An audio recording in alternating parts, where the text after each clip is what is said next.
Saya ingin sekali hamil, tapi saya nggak pernah cerita ke siapa-siapa, apalagi ibu saya dan teman-teman. Malah tanpa mereka sadari, beberapa saran ucapan kadang membuat saya sedih. Ayu Petri dan Matt.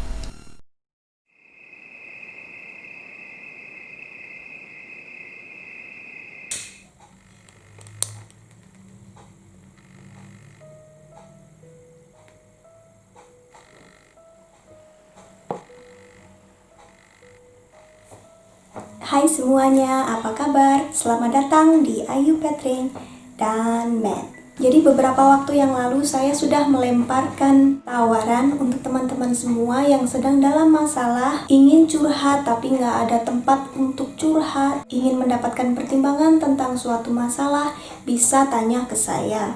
Jadi sebenarnya maksud saya waktu itu bukan untuk melemparkan pertanyaan Q&A ya teman-teman. Terima kasih banget yang sudah menyempatkan diri untuk curhat pada saya.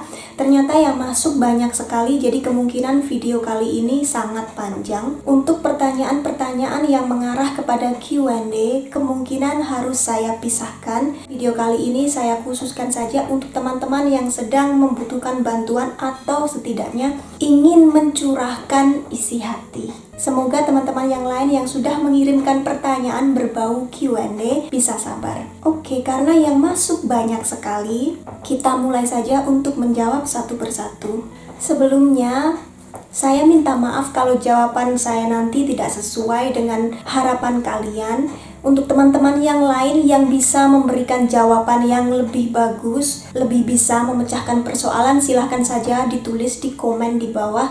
Tapi harap jangan menghujat atau menghakimi teman-teman yang sudah berbagi di sini, karena mereka justru ingin mencari pertolongan, bukan menanti untuk dihujat ya. Jadi harap menjaga kesopanan dalam bertutur kata, terutama di tempat umum. Ini pertanyaan yang paling sering ditanyakan adalah seputar mencari jodoh orang bule. Untuk teman-teman yang ingin mencari jodoh bule maupun ingin mencarikan jodoh untuk keluarga, baik keponakan, anak sendiri, teman-teman, ataupun yang lain. Tidak mungkin bagi saya untuk mencarikan satu-satu, karena yang minta banyak. Saya tidak kenal kalian satu persatu secara mendalam, jadi susah untuk mencarikan jodoh yang sesuai. Tapi jangan khawatir, pengalaman saya tinggal di luar negeri selama hampir 17 tahun. Banyak ketemu pasangan campuran Indonesia dan bule ataupun dari ras lainnya yang bertemu karena kontak jodoh, situs kontak jodoh. Tapi ada juga yang skeptis ya dengan situs semacam ini. Ada satu yang tanya kemarin, takutnya bulenya cuma main-main saja kalau kita mencari di situs kontak jodoh. Misalnya Tinder itu terkenal sekali ya teman-teman, tapi memang ada bahayanya. Kalau kalian masuk ke situs jodoh yang gratis, biasanya banyak orang yang aneh-aneh, suka iseng, kadang ada yang jahat. Misalnya ada kasus penculikan yang berawal dari perkenalan di Tinder. Saya tidak menyarankan kalian untuk mencoba situs seperti itu. Jadi kalian bisa mendaftar situs jodoh tapi yang berbayar. Karena berbayar itu sendiri sudah merupakan seleksi pertama. Orang yang daftar ke situ adalah orang-orang yang serius. Itu bisa dipertimbangkan. Jadi semoga tips ini membantu. Sekali lagi maaf karena saya tidak bisa mencarikan jodoh satu-satu.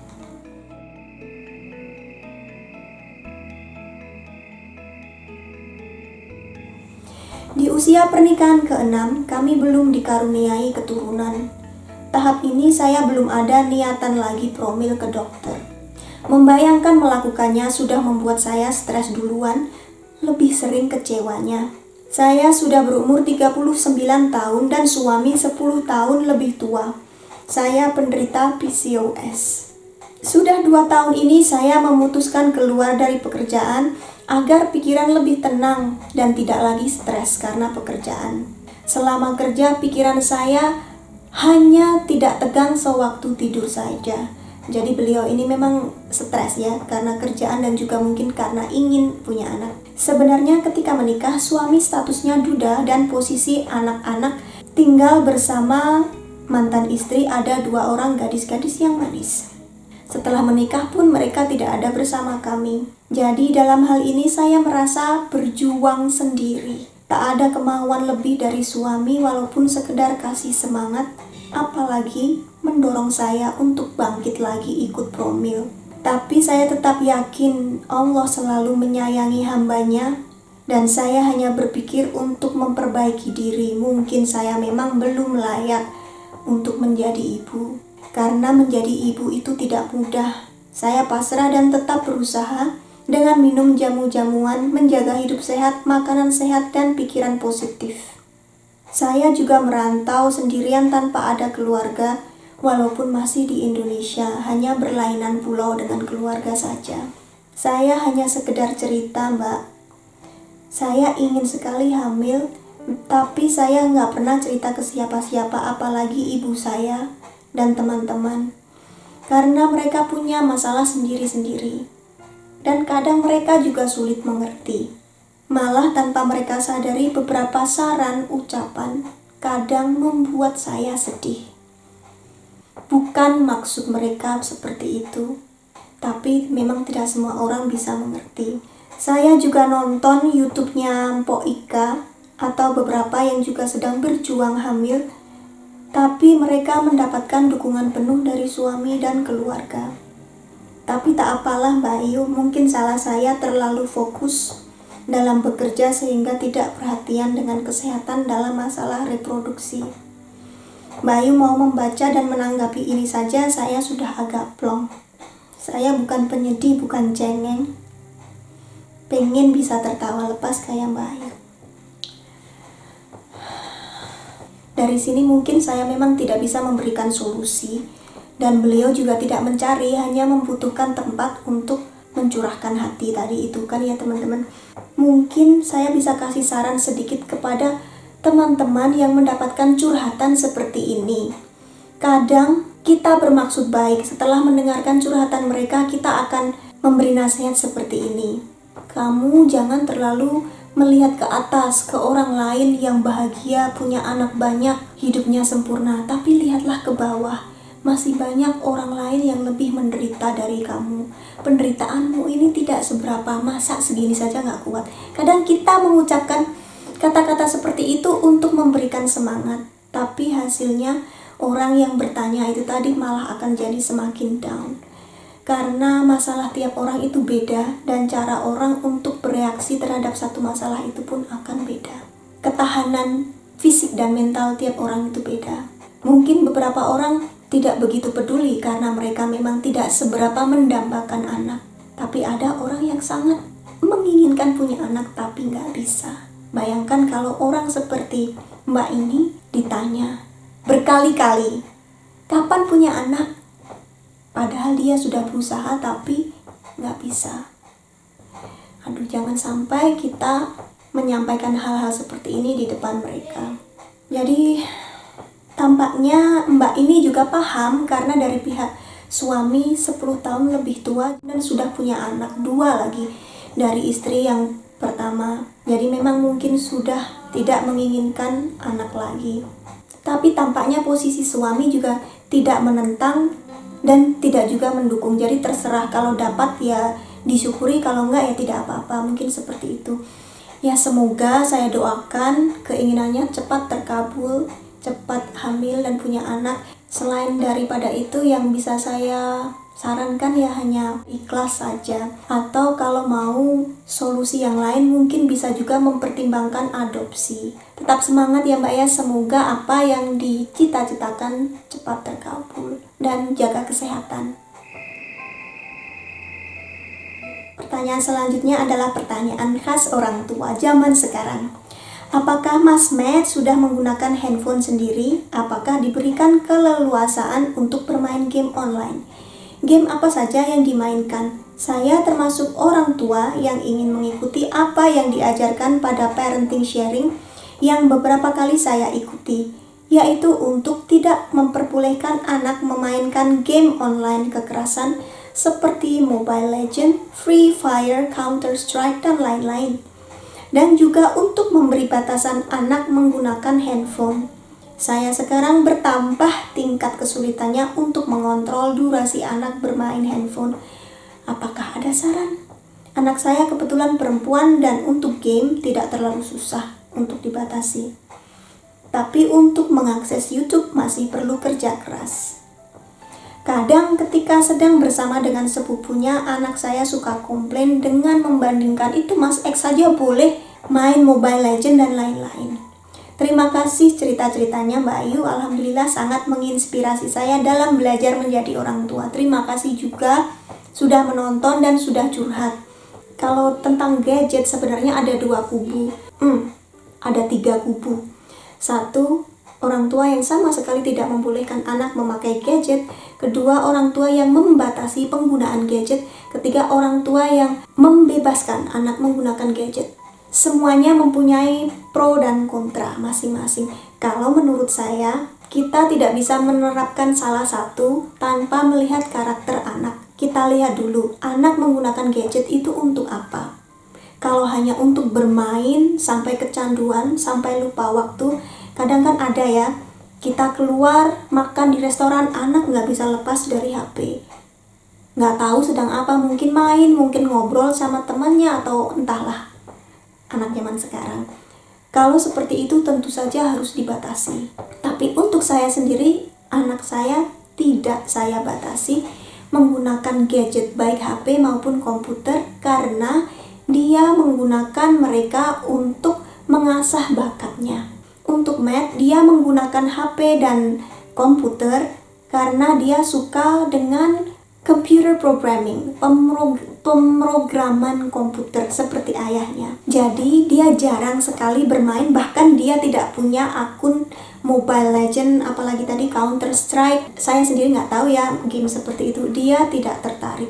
Game yang dia mainkan hanyalah game dari Nintendo, dan itu pun jarang sekali, seperti Super Mario, dan sekarang dia lagi suka Animal Crossing New Horizon, dan ini bukan game yang bunuh-bunuhan, tembak-tembakan seperti itu, game main-main biasa. Jadi kebetulan anak saya memang bukan tipe yang suka main game sampai kecanduan, jadi saya nggak khawatir. Sebenarnya saya pernah membahas tentang hal ini, linknya ada di deskripsi, tapi saya jelaskan dulu lebih singkatnya.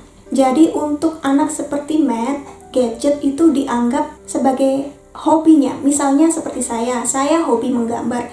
Kalau dibatasi orang tua saya hanya boleh menggambar 30 menit setiap hari, ya bakat saya nggak akan berkembang.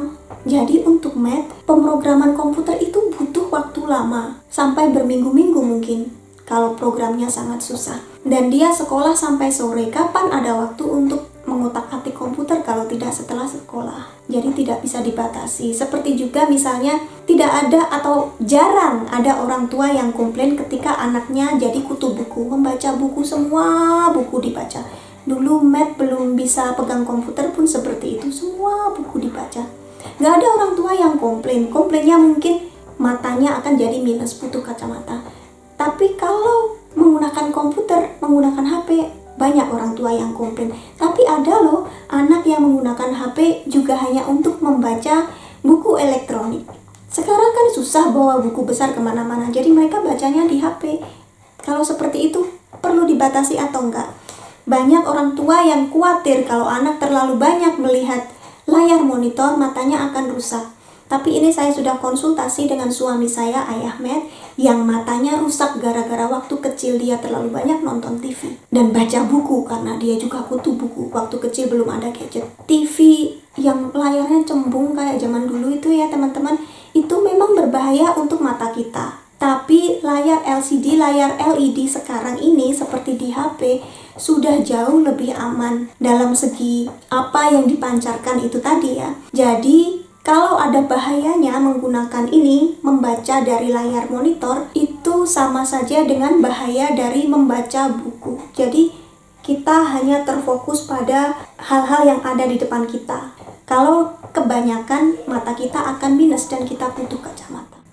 Semuanya terserah kepada orang tua. Anaknya mau dibatasi seberapa, apakah setengah jam sehari boleh menggunakan HP, 1 jam sehari, tergantung anaknya. Kalau Matt, di rumah dia hampir tidak pernah memegang HP kecuali sedang ngobrol dengan temannya, itu saja.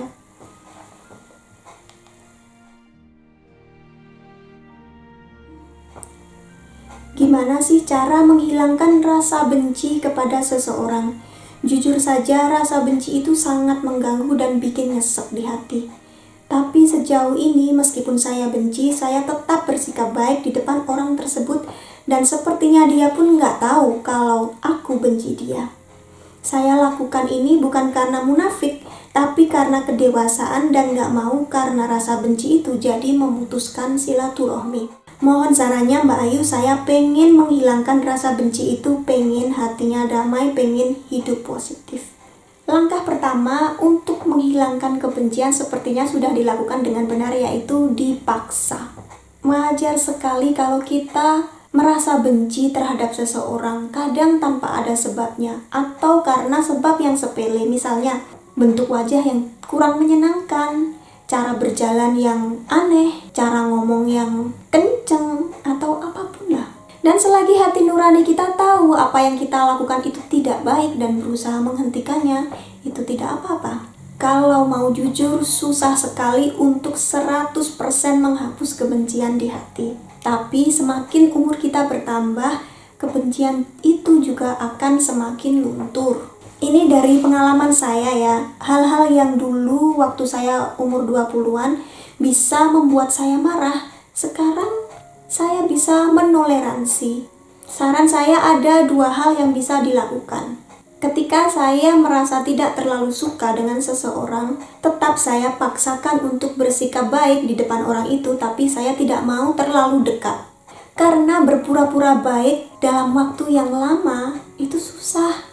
Bisa jadi kita akan stres kalau terus-terusan kita harus berpura-pura baik. Hubungan kita tidak terlalu dekat dengan orang itu, ya nggak usah. Kita tidak harus jadi BFF dengan semua orang kan, best friend forever. Cukup say hi saja, cukup bersikap baik, kita tidak harus terlalu mendekat. Yang kedua, ketika kita benci dengan seseorang tapi orang itu hubungannya dekat dengan kita, misalnya sahabat atau bahkan keluarga. Dalam hal ini kita harus melakukan hal sebaliknya dari yang poin pertama tadi. Kita harus berpura-pura baik apapun yang terjadi. Pertama akan susah sekali, tapi kita harus fake it till we make it. Memaksa diri kita sendiri seperti nomor 1 tadi ya, sangat susah. Makan hati, kadang kita gemes, tapi setelah lama kita melakukan hal ini, akhirnya kita akan memaklumi orang ini dan rasa benci kita akan berkurang atau bahkan hilang sama sekali. Proses ini untuk saya yang paling lama bisa butuh waktu bertahun-tahun. Kalau orang ini dekat dengan kita, keluarga atau sahabat, dan awalnya kita nggak suka karena dia lelet, dia malas, akhirnya kita akan menemukan alasan, melihat, oh dia itu begini karena ini, dan akhirnya kita akan bisa memaklumi itu tadi. Ya gimana ya, kalau kita dekat itu kan beda.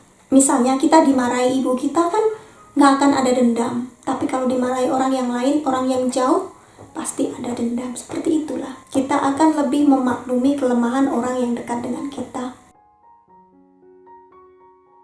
Selanjutnya, saya berencana untuk tinggal di Hongaria, namun saya belum pernah tinggal di sana dalam waktu yang lama sebelumnya. Apakah boleh share tips apa saja yang bermanfaat untuk orang-orang yang akan pindah? Mungkin bisa dalam bentuk sharing pengalaman waktu mengurus residence visa, getting a new job, mencari pekerjaan, mencari rumah, mencari international school, dan lain sebagainya. Oke, untuk menguruskan residence visa, kebetulan saya dulu diuruskan oleh suami dan ibu mertua yang orang sini, jadi saya tidak tahu banyak ya, semuanya diurus dalam bahasa Hongaria yang saya nggak paham waktu itu. Tahu-tahu saya tanda tangan saja. Yang jelas nanti akan ada inspeksi, wawancara juga dengan petugas, dan petugas imigrasi akan datang ke rumah kita untuk mengecek apakah rumah kita layak tinggal atau tidak. Kalau untuk mencari pekerjaan, sekarang semua orang bisa pakai LinkedIn. Kita bisa langsung mengontak perusahaan yang kita tuju, dan perusahaan juga akan bisa mengontak kita kalau mereka membutuhkan karyawan. Tapi kalau tidak keberatan dengan pekerjaan non-skill di hotel, restoran, di mall, tempat-tempat seperti fast food restoran, semuanya kekurangan tenaga kerja di Hongaria.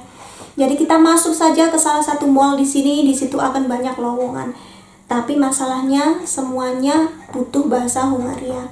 Job-job yang menerima pekerjaan berbahasa Inggris biasanya adalah pekerjaan kantoran. Dan itu ya kita bisa apply lewat situs-situs pencari kerja saja. Bisa di Google, saya sendiri nggak ada pengalaman, nggak pernah kerja di sini. Maksud saya kerja kantoran, dan juga suami saya juga sekarang wira swasta di rumah.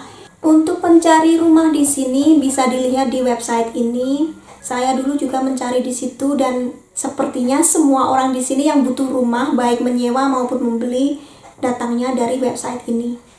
Ini saya berikan yang versi bahasa Inggrisnya. Di sini ada beberapa sekolah internasional yang bisa dipilih. Kalau mau bisa DM saya, karena saya nggak bisa bagi sekolah math di sini, tapi bisa DM saja.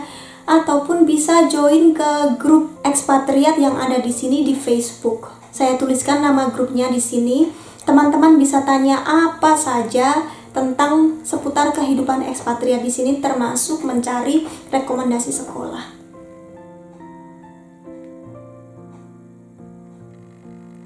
Oke, sekarang ada salah seorang teman yang bertanya, gimana tips kita berteman setelah menikah untuk para mama? Apakah mamanya kerja ataupun tidak? Kalau kerja, kita bisa mencari teman dari kantor. Kalau tidak kerja, kita bisa mencari teman dari sekolah anak. Karena anak di sini nggak boleh dilepaskan begitu saja. Kita akan sering datang ke sekolah anak. Dari situ kita bisa mengenal ibu-ibu yang lain. Saya pernah juga membuat video tentang hal ini. Linknya ada di deskripsi di bawah. Selanjutnya Mbak Ayu mau tanya gimana caranya otodidak belajar bahasa Hongaria. Pengen belajar bahasa selain Inggris tapi kayaknya sulit kalau sendiri. Yang pertama, apakah tujuan Anda untuk belajar bahasa asing? Kalau hanya ingin belajar sekedar bisa, tentunya jangan cari bahasa yang terlalu susah. Hongaria termasuk bahasa yang paling susah di dunia dan hanya digunakan oleh 10 juta jiwa di dunia ini. Jadi kurang berguna. Kalau Anda bisa bahasa Hongaria tapi tidak pernah berkunjung ke Hongaria, untuk apa? Saya sarankan untuk mencari bahasa yang lebih populer, misalnya bahasa Mandarin, bahasa Prancis, bahasa Jerman, Spanyol, dan lain sebagainya. Kalau saya belajar bahasa Hongaria tentu saja otodidak, terpaksa ngomong dengan ibu mertua, tinggal dengan ibu mertua yang nggak bisa berbahasa Inggris, ya gimana? Harus bisa. Dan selanjutnya, Assalamualaikum. Waalaikumsalam. Ini yang tanya anakku yang insya Allah berencana menikah 1-2 tahun ke depan. Pertanyaannya, bagaimana kiat-kiatnya menghadapi perbedaan karakter Pak Sutri agar perkawinannya terutama di awal-awal bisa dilewati dengan selamat?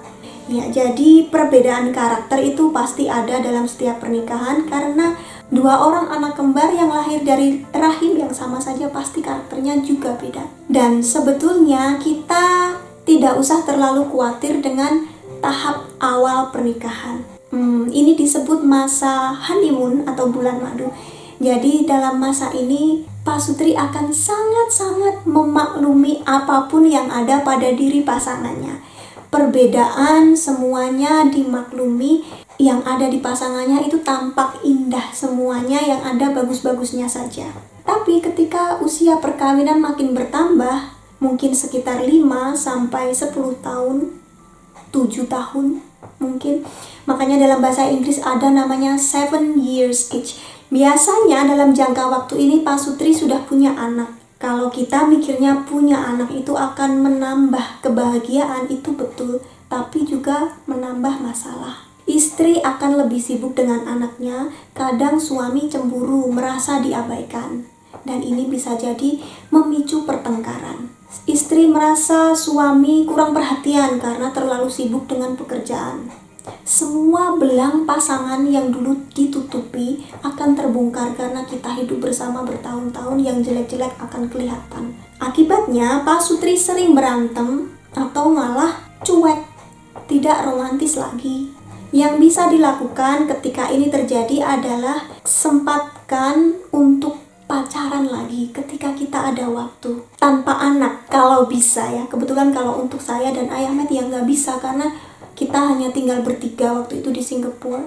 Ya sudah, kemana-mana bertiga. Kalau tinggal di Indonesia mungkin bisa anaknya dititipkan sebentar pada nenek atau kakek, atau bisa pakai jasa babysitter sebentar beberapa jam. Mungkin kita bisa nonton bioskop, makan berdua di restoran, atau jalan-jalan di luar bergandengan tangan, atau di rumah saja berdua, masak, makan, ngapain aja terserah.